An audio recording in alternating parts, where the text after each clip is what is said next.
Featured right next to me is going to be the ST series. So this is also the thermal series. Now I do want to talk about like two differences between the LT and the ST. Overall, they're going to be the same firebox, same oven size, same overall footprint. The aesthetics are definitely different. So all the LTs are going to have this black rustic door, which you can see these beautiful rivets. I love it.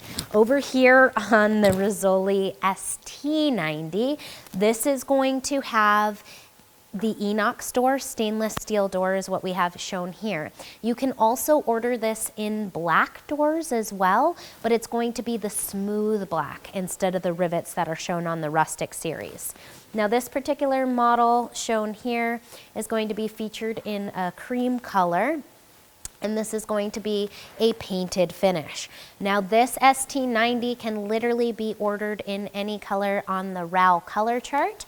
So if you wanted a bright red or a lime green or a hot pink or a teal or maybe even a yellow stove, we can definitely make that happen with the ST series. So also we are showing this one with the ceramic glass cooktop. So if you want to have that nice ceramic glass cooktop on your Hydro model, that's a feature as well. You can pretty much customize your Rizzoli Hydro stove to meet any aesthetic desire that you have to fit the decor of your home.